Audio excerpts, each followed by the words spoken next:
하나님의 말씀은 신명기 22장 1절에서 4절 말씀입니다. 말씀 함께 봉독하겠습니다. 내 형제의 소나 양이 길 잃은 것을 보거든 못 본 채 하지 말고 너는 반드시 그것들을 끌어다가 내 형제에게 돌릴 것이요. 내 형제가 내게서 멀거나 또는 내가 그를 알지 못하거든 그 짐승을 내 집으로 끌고 가서 내 형제가 찾기까지 내게 두었다가 그에게 돌려줄지니 낙이라도 그리하고 의복이라도 그리하고 형제가 잃어버린 어떤 것이든지 내가 얻거든 다 그리하고 못 본 채 하지 말 것이며 내 형제의 낙이나 소가 길에 넘어진 것을 보거든 못 본 채 하지 말고 너는 반드시 형제를 도와 그것들을 일으킬지니라. 아멘. 우리가 오늘 오전에 함께 봤던 신명기 22장 1절에서 4절의 말씀입니다. 잃어버린 물건, 유실물에 대한 처리에 관한 규례입니다. 그리고 도움을 필요로 하는 형제에게 도움을 주어라 라고 하는 말씀이기도 하죠. 우리가 이 말씀 보면은요, 우리가 단순히 말씀 볼 때 그런 생각을 해요. 이 말씀 딱 보면은요, 오늘날에 적용한다면 길을 가다 지갑을 주었을 때 그 지갑을 어떻게 할 것이냐. 뭐 이 정도로 우리가 생각을 하죠. 혹시 길을 가다가 돈을 줬거나 지갑을 주운 적 있으신가요? 저는 지갑을 주운 적도 있고 돈을 주운 적도 있어요. 한 번은 이제 터미널에 가다가 지갑이 땅에 떨어진 걸 봤어요. 그래서 주웠는데 돈이 한 푼도 없고 카드가 이렇게 몇 장 있고 주민등록증은 없더라고요. 그래서 어떻게 해야 되나. 제가 이제 그 서울 학교에 가는 길이었기 때문에 급했기 때문에 이제 그것을 그 자리에 그대로 놔두고 차 앞에 있었거든요. 그래서 차 위에 올려놨어요. 주인 것 같아서 올려놓고 간 적이 있었고, 길을 가다가 뭐 동전 주운 것은 많았고 지폐를 주운 적도 있어요. 근데 옛날에 이제 그런 돈 주우면 다 어떻게 하죠? 횡재했다라는 생각을 갖죠. 저도 이제 그런 생각을 가졌고 그런 돈 주운 거를 갖다가 잘 뭐 맛있는 거 사 먹기도 하고 그랬었던 기억이 납니다. 물론 저도 지갑을 잃어버린 적도 있고요. 지갑을 잃어버려서 주민등록증을 새로 만들어야 되나 했더니 보름 만에 지갑이 다시 집으로 와서 알아봤더니 주민등록증은 주우면은요 우체통에 넣으면 다 집으로 찾아준다고 그러더라고요. 보내준다고. 그런 경우도 있고 예전에 어머니였나요? 어머니가 무슨 돈가방을 주운 적이 있으세요. 안에 뭐 얼마였는지 모르지만 상당히 큰 돈이 들어있었는데 그래서 바로 파출소를 갖다 줘갖고 그 주인이 와서 그걸 찾아간 적이 있는데 그때 듣기로는 그때는 아니지만 이후에 듣기로는 뭐 그런 거를 찾아주면은 사례를 얼마를 한다거나 뭐 그런 게 있다고 했는데 그 사람이 그냥 뭐 입도 고맙다는 말도 안 하고 그냥 돈만 찾아서 갔다더라. 그런 얘기를 제가 한번 들은 적이 있어요. 우리 주변에 그런 일들이 있죠. 우리가 이 말씀을 보면 우리가 땅에 떨어진 물건들 그런 것들을 찾아준다. 우리 이제 아이들 같은 경우는 학교에서 땅에 떨어져 있는 걸 뭐 학용품을 주거나 뭐 그러면 뭐 친구 찾아준다. 우리가 이제 그렇게 적용해 볼 수 있다라는 거죠. 근데 그런 단순한 걸 가지고 하나님께서 지금 율법으로 주셨을까? 라는 거예요. 단순할 수도 있지만 이런 단순한 문제지만 이게 그때 당시에 이 이야기를 듣는 이스라엘 백성들, 광야에 있었던 그 사람들이 이 이야기를 들을 때는 결코 단순하지도 결코 가벼운 문제도 아니었다라는 거죠. 그 오전에도 제가 말씀드린 거예요. 제가 요 몇 주간 계속해서 이 법을 이야기하면서 강조하고 있는 지점이죠. 그건 뭐냐면 성경의 문화와 우리의 문화가 다르다라는 것. 우리 시대와 당시 시대의 사회가 다르다라는 것. 오늘날의 가치와 당시의 가치가 다르다는 것. 오늘날의 도덕적인 잣대, 가치관과 당시의 도덕적인 가치관이 다르다라는 거예요. 이거는 여러분들 사회에 따라서도 문화에 따라서 다 다를 수 있습니다. 제가 예전에 이런 비유를 한번 들은 적이 있어요. 그게 뭐냐면 부시맨이, 아프리카 부시맨도 우리가 잘 알잖아요. 옛날에 부시맨 영화도 있어서 그 영화를 보고 그 아프리카 부시맨이 뉴욕인가요? 뭐 와갖고 도시에 와서 우당탕탕 하는 게 아주 재미있게 부시맨 영화라고 하는 게 만들어져서 코미디 영화가 사람들이 참 재미있게 본 적이 있는데 저도 봤죠. 하늘에서 떨어진 그 콜라병 그걸로 인해서 뭐 여러 가지 일들이 사건이 벌어지고 그런 일들을 봤는데 그런 거예요. 아프리카에서 사는 부시맨이 사는 그 사회 지금 2023년이라 할지라도 원주민의 사회의 법과 우리의 법, 거기에 가치관과 우리의 가치관도 다르거든요. 거기들은 들에 돌아다니는 거, 광야에서 돌아다니는 거, 밀림에서 다니는 것들은요, 주인이 없는 것들이잖아요. 그런 것들은 사냥해서 잡은 사람이 임자가 돼요. 그런 사람을 부시맨을 갖다가 오늘날의 서울에 데려다 놓고, 서울에 숲이 있는 올림픽 공원이나 그런 공원에 데려놓고, 거기에서 살라고 그러면 어떻게 할까요? 거기에서 지나다니는 강아지를 본다거나, 고양이를 본다거나, 배가 고프면 뭐부터 할까요? 그런 것들을 잡아서 먹겠죠. 우리나라가 재미있는 것 가운데, 우리나라는 구멍가게들, 그러니까 슈퍼나 마켓 같은 경우에 바깥에다가 그냥 이렇게 벌려놓고 사과나 야채나 이런 것을 놓고 바깥에서 팔아요. 그러면서 주인이 바깥에도 없죠. 안에 있어요. 그러다 하나도 훔쳐가지 않아요. 우리나라는요. 당연히 그런 것은 훔쳐가서는 안 된다라는 거를 우리는 알고 있고 배웠고 그런 삶을 살았기 때문에 그런 것들에 대해서 훔쳐가지 않는단 말이에요. 그러나 부시만의 입장에서 그의 눈으로 그 길가에 놓여져 있는 그런 것들은요. 어떨까요? 주인이 있는 것이라고 생각할까요? 아니죠. 왜? 밀림에서는요, 주인이 어디 있어요? 그냥 따먹으면 그 사람이 주인인 거지. 그러니, 부시맨을 여기다 갖다 놓으면은요, 못 살 거예요, 아마. 바로 붙잡혀서 감옥에 가고, 도둑놈으로. 거기에는 도둑질이라는 개념이 없을 텐데, 도둑질이라는 죄명으로 감옥에 갈 수밖에 없습니다. 오늘날의 2023년에 우리와 그들의 문화가 다르니까, 문명이 다르고 문화가 다르니까 도덕적인 것도 다르죠. 이런데 지금으로부터 3,400년 전이에요. 우리가 늘 얘기하지만 이 애굽 시대, 애굽의 왕조가 있었던 이 시기는요. 청동기 시대입니다. 청동기 시대. 그런 청동기 시대의 고사회, 이 시기에 우리나라는 선사시대라고 그랬어요. 고제선이 나오기 이전이라고 그러죠. 그런 시기에 오늘날 우리같이 그냥 땅에 떨어지는 걸 주워서 갖다 준다? 그런 차원이 아니죠. 사실 땅에 떨어져 있는 걸 보면은요, 길을 가는 걸 길 잃어버려서 돌아다니는 걸 보면은요, 그건 전부 다 임자 없는 것들이에요. 야생의 낙이나 야생의 소나 양과 아무 차별이 없는 거예요. 그냥 누군가가 먼저 보고 그것을 가져가면은요, 임자인 거지. 잃어버린 사람이 잘못한 거지, 그것을 주워간 사람이 잘못한 게 아니라는 거예요. 주준 사람이 임자. 그게 당시 사회예요. 당시 세상 사람들이 그렇게 살아왔다라는 거예요. 그런데 하나님께서는요, 그런 사회에 그렇게 생각하고 그렇게 살아온 사람들에게, 야, 잃어버린 것들은 임자 없는 게 아니라 임자라기를 찾아줘야 되는, 주인을 찾아줘야 되는 것이, 너희가 그것을 보면은 결단코 못 본 채 하지 말고 그것을 찾아줘야 돼. 라고 말씀하신 거거든요. 그러니 이 말씀이 그 당시 사람들에게는요, 말도 안 되는 법이에요. 왜 찾아줘야 돼? 아니, 그냥 내가 잡아먹고 입 닫고 말지. 내가 주순 거 그냥 내가 갖고 말지.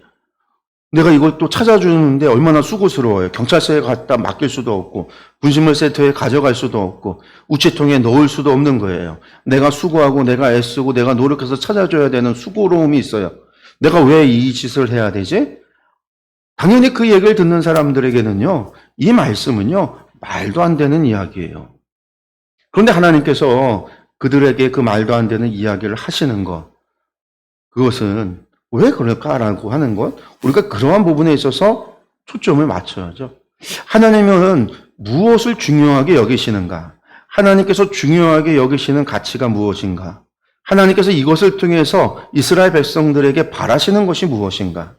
다른 말로 이야기해서 광야시대 사는 사람들은요, 한마디로 말해서 하나님께서 하나님의 나라를 세우겠다고 애굽에서 구원해 내셔서 하나님께서 그들과 언약을 맺었고 40년 동안 그들을 가르쳤고 함께 하셨어요.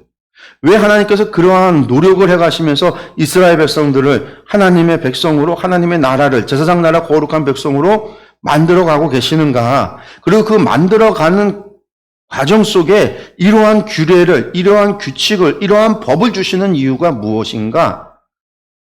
그건 한마디로 하나님께서 바라보고 있는 비전, 이스라엘 백성을 통해서 이러한 규례와 이러한 법칙을 통해서 하나님께서 만들어 가신 하나님 나라의 비전이, 하나님의 거룩한 백성의 비전이 무엇인가? 라고 하는 거에 우리가 초점을 맞춰야 오늘 이런 율법의 말씀들을 바르게 이해할 수 있다라는 거죠.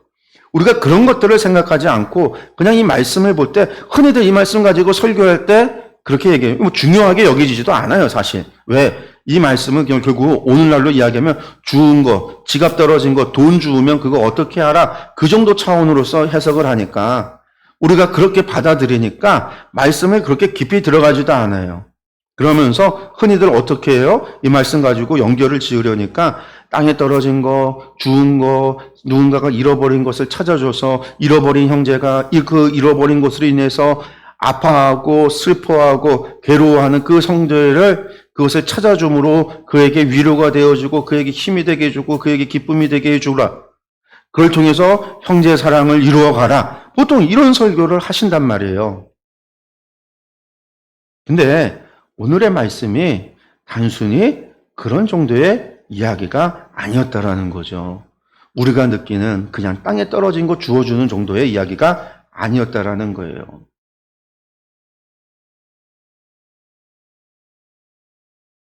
당시 사람들에게 있어서는 당연시 여기던 것이 당연하지 않은 것이 되어버리는 거죠. 내 것이 될 수 있는 것이 내 것이 되지 못한다라고 이야기하는 거예요. 지나가 버릴 수 있는 것을 내가 애써서 수고해야 된다라는 이야기예요. 그렇기 때문에 이스라엘 백성들이 이런 말씀을 지켜서 하나님 백성으로 살아간다라고 하는 것이 쉬운 게 아니에요. 나는 열심히 찾아줬지만 내가 잃어버린 것은 다른 사람이 안 찾아줄 수 있잖아요.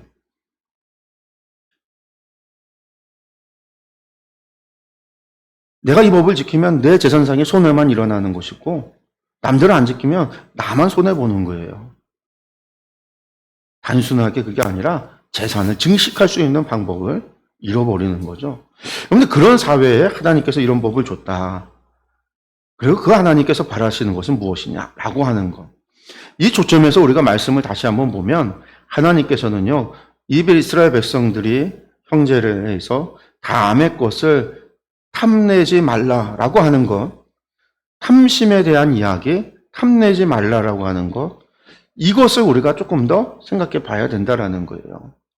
제가 오전에 말씀드렸어요. 10계명에 도적질하지 말라라고 말씀하셨는데 하나님께서 또 남의 이웃의 것을 탐내지 말라고 하신 이유가 무엇인가? 우리가 오늘날의 이야기로 다른 사람이 가지고 있는 걸 부러워하고 시기하고 나도 저것을 갖고 싶다라고 하는 이야기가 아니라 여기서 말하는 탐심은요.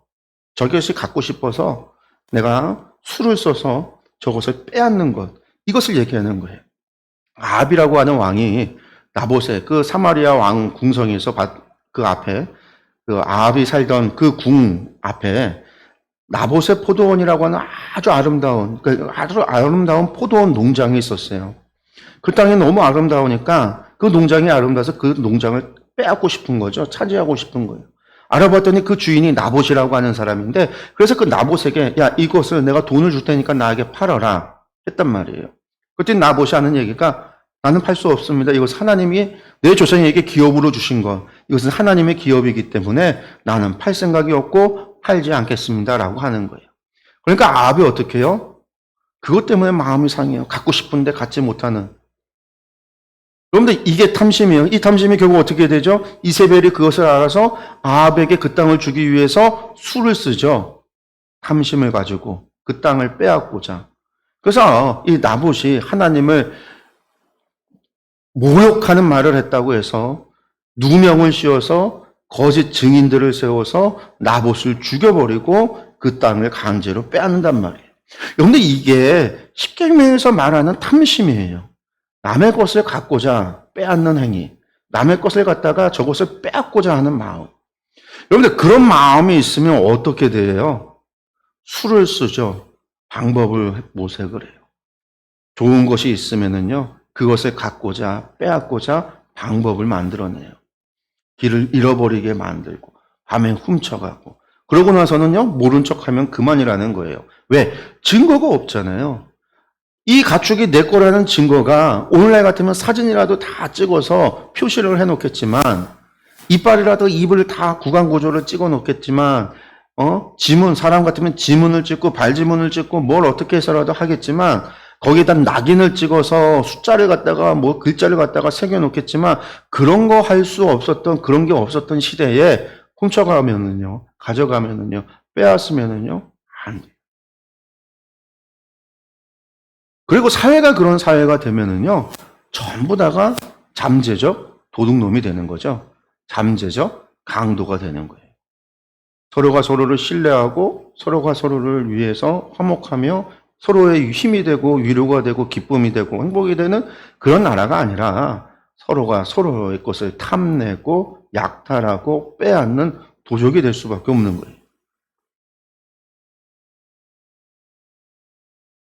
물론 세상 나라들도요, 그런 걸 막기 위해서 법이라는 걸 만들어요. 이 당시 사회에서도 애국가 같은 나라는요, 법이 있어서 법으로 세상 사람들을 다스렸어요. 그러나 그 법이 다 언제나 공정하냐? 그렇지 않잖아요. 법은 언제나 권력자들이 만들기 때문에 권력자들을 위한 법을 만든단 말이에요.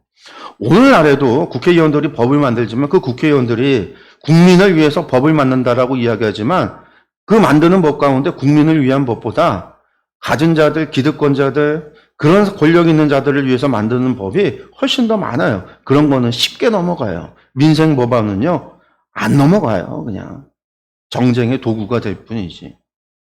오늘 사회도 그런데 과거에는 더 했단 말이죠. 그런 시대에 하나님께서 주시는 말씀이에요. 남의 것을 탐할 뿐만이 아니라 남의 것이 결코 내 거로 가져서는 안 된다라는 거죠. 찾아줘야 된다라는 거예요. 적극적으로 찾아줘야 된다라는 거예요. 왜 이런 것을 했을까? 하나님의 나라가 서로가 서로를 미워하고 의심하고 도둑질하고 탐내고 그런 나라가 아니라 서로가 서로를 사랑하고 서로가 서로를 위하고 서로의 힘이 되고 서로의 기쁨이 되어지는 나라. 하나님의 나라가 세상과 구별되어져서 거룩한 카도시의 나라가 되어야 될 텐데 그 카도시의 나라는 법이 너무 강해서 법으로 찍어 누르는 나라도 아니고요. 법이 없어서 사람들이 자기 마음대로 살아가는 방중의 나라도 아닌 거예요. 하나님께서 바라고 원하시는 건 서로가 서로를 위해서 법이 있어서 최소한의 기준, 최소한의 이러한 기준들을 맞춰서 하나님의 백성답게 살아갈 것을 요구하시지만 나아가서 하나님께서 바라는 거는요.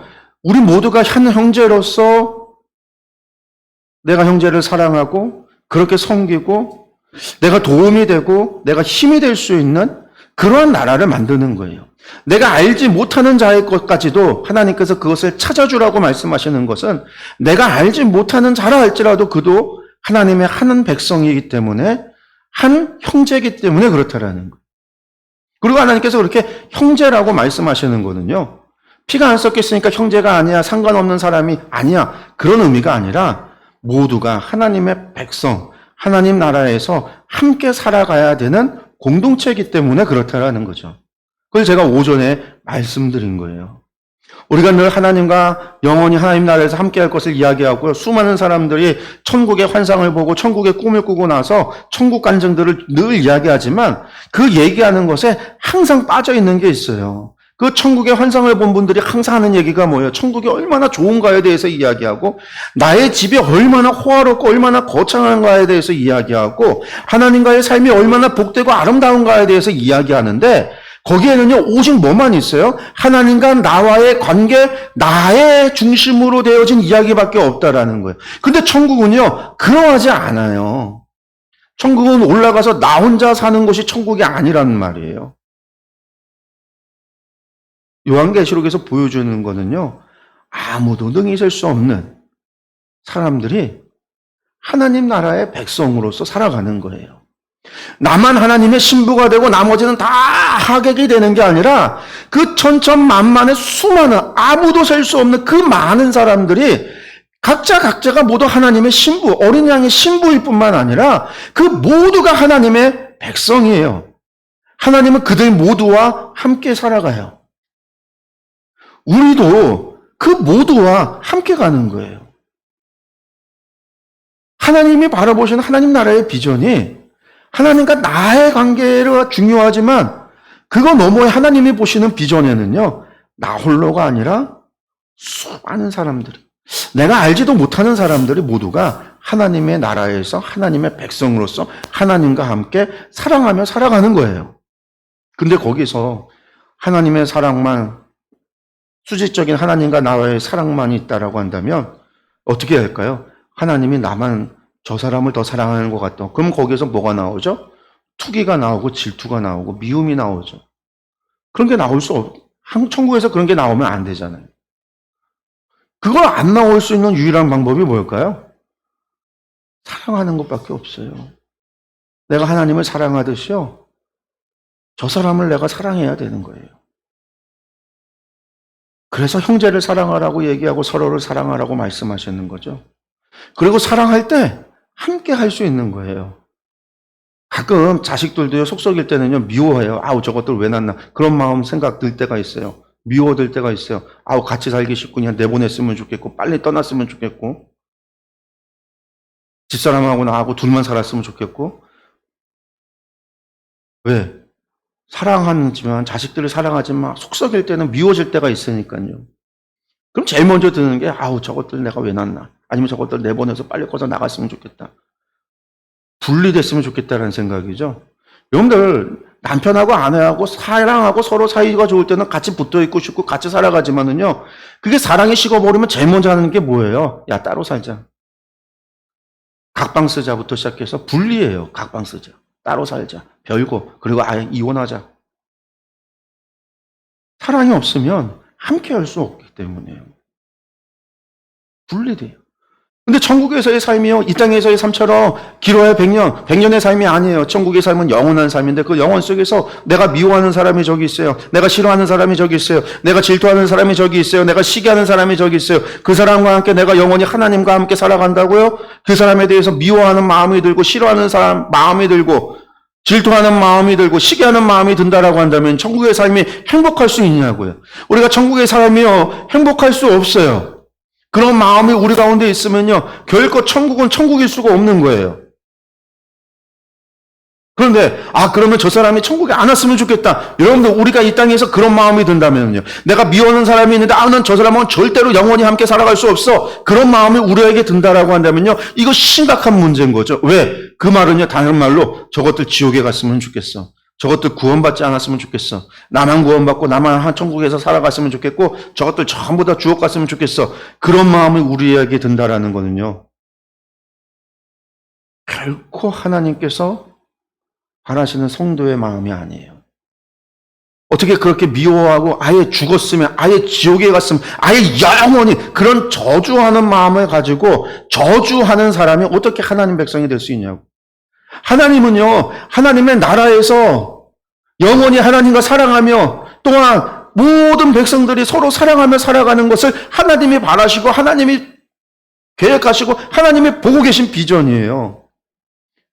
그곳에 살아갈 수 있는 사람은요, 하나님을 내 몸과 같이 사랑할 뿐만 아니라 형제를 내 몸과 같이 사랑할 수 있는 사람이어야 가능한 거예요. 그래서 하나님 예수님께서 이 땅에서 계실 때에 원수까지도 사랑하라고 하시는 거죠. 원수를 사랑하지 않으면 우리 마음에 무슨 마음이 드니까요? 저주의 마음이 드니까요. 저거는 죽어야 돼. 저거는 지옥에 가야 돼. 저거는 다시는 봐서는 안 돼. 저거는 결단코 천국에 가서는 안 돼. 여러분들 그런 저주의 마음이 들면 뭐가 틈탈까요? 사단이 틈타고 귀신이 틈타고 마귀가 틈타는 거예요. 그 미움이 장성해서 사망을 낳는 거예요. 죄를 낳는 거예요. 그래서 하나님 나라는요, 하나님과 우리뿐만 아니라 우리 모두가 서로 사랑하지 않으면 하나님 나라에서 함께 살아갈 수 없어요. 그리고 왜 그러냐? 하나님이 바로 사랑이시니까요, 사랑. 요한일서 4장에 바로 그 하나님은 사랑이시다 라고 하는 것을 말씀합니다. 우리 한번 요한일서의 말씀을 한번 같이 보겠습니다. 7절에서 13절 말씀입니다. 사랑하는 자들아, 우리가 서로 사랑하자. 사랑은 하나님께 속한 것이니 사랑하는 자마다 하나님으로부터 나서 하나님을 알고 사랑하지 아니하는 자는 하나님을 알지 못하나니 이는 하나님은 사랑이심이라. 하나님의 사랑이 우리에게 이렇게 나타난 바 되었으니 하나님이 자기의 독생자를 세상에 보내심은 그로 말미암아 우리를 살리려 하심이라. 사랑은 여기 있으니 우리가 하나님을 사랑한 것이 아니요 하나님이 우리를 사랑하사 우리 죄를 속하기 위하여 화목제물로 그 아들을 보내셨음이라. 사랑하는 자들아, 하나님이 이같이 우리를 사랑하셨은즉 우리도 서로 사랑하는 것이 마땅하도다. 어느 때나 하나님을 본 사람이 없으되 만일 우리가 서로 사랑하면 하나님이 우리 안에 거하시고 그의 사랑이 우리 안에 온전히 이루어지느니라. 그의 성령을 우리에게 주심으로 우리가 그 안에 거하고 그가 우리 안에 거하시는 줄 아느니라. 아멘. 우리가 서로 사랑하자. 사랑은 하나님께 속한 것이니 사랑하는 자마다 하나님으로부터 나서 하나님을 알고 사랑하지 아니하는 자는 하나님을 알지 못하나니 이는 하나님은 사랑이심이라. 여러분들, 사랑하지 아니하는 자는 하나님을 알지 못해요. 하나님의 그런 마음을 모르는데 하나님을 어떻게 알 수 있어요? 하나님의 그 비전을 모르면서 어떻게 하나님의 나라에 동참할 수 있어요? 하나님의 생각과 다르면서 어떻게 하나님과 함께 걸어갈 수 있죠? 못하는 거예요. 여러분, 생각이 다르면 함께 할 수 없어요. 생각이 다르면 함께 걸어갈 수 없어요. 처음에 가는 척은 할 수 있지만 결국은 못 가게 되어져 있어요. 여러분들, 하나님의 마음과 뜻을 모르면서 하나님을 안다라고 말할 수 없어요. 하나님께서 원하시는 하나님의 나라의 비전이 하나님과 우리하고만, 내가 너하고만 사랑하고 내가 너하고만 함께하고 내가 너하고 영원히 함께하겠다, 너만 함께하겠다 하는 그게 아니라 우리 모두를 하나님께서 사랑하사 우리를 구원하시고 우리와 함께하고자 독생자를 주시기까지 사랑하신 하나님의 사랑은 우리를 위해서라는 거예요. 하나님 나라, 하나님 공동체.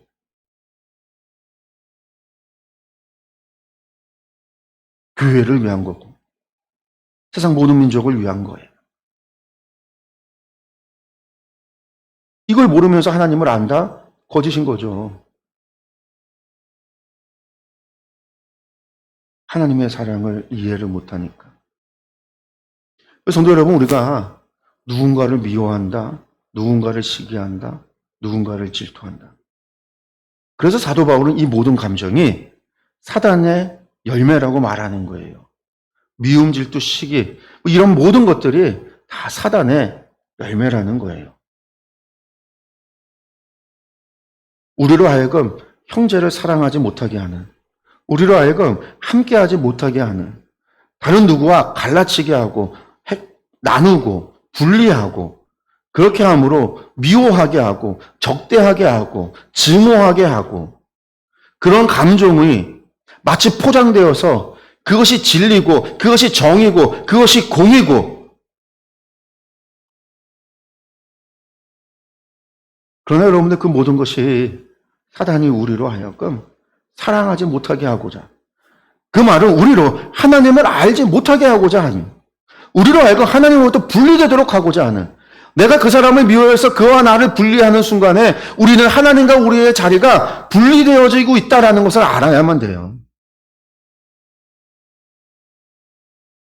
왜냐하면 하나님은 사랑이시기 때문에 우리가 사랑으로부터 멀어지는 것만큼 우리는 하나님으로부터 멀어진다라고 하는 생각을 가져야만 돼요. 사랑하는 성도 여러분, 오늘의 말씀은 그래요. 단순히 잃어버린 것을 찾아줘라. 물론 말씀의 의미는, 율법의 내용은 잃어버린 것을 찾아주라고 말씀하고 계세요. 도움이 필요한 형제를 도우라고 말하고 있어요. 우리는 이 말씀 속에서 형제의 범위를 어디까지 둘 것이냐, 내가 사랑의 범위를 어디까지 둘 것이냐 찾아야 돼요. 예수님께서는요, 원수까지도 형제라고 말씀하신 거예요. 우리에게 형제를 사랑하라고 새 계명을 주시고 나서 형제의 범위를요, 원수까지도 사랑하라고, 그 원수까지도, 너희가 원수라고 하는 자들까지도 형제라고 이야기하는 거예요. 당시 그 얘기를 들었던 유대인들에게 있어서 원수는요, 저 로마인이었어요. 그들을 지배하고 그들을 압제하고 그들을 수탈해가는 저 로마인들을 향해서 그들을 사랑하라고 얘기하신 것과 마찬가지.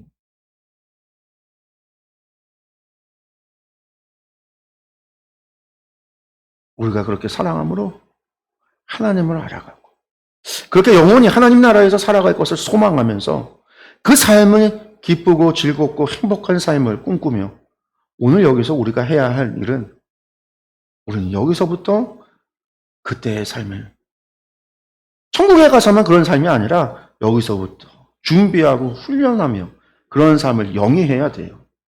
그것은 다른 게 아니라 형제를 사랑하고 미워하고 증오하고 질투하고 살아가는, 분노하고 살아가는 삶이 아니라 언제나 사랑하고 또 사랑하고 용서하고 위로하고 힘주고, 또한 그것을 우리가 받아가면서 그러한 삶을 살아가야 됩니다. 그렇게 함으로 우리가 하나님의 백성다운 삶을 살아갈 수 있고, 그런 삶을 살아갈 때 우리 교회가 하나님의 몸된 교회의 모습을 온전히 찾아갈 수 있을 거라고 믿습니다. 우리 이 시간에 함께 기도하겠습니다.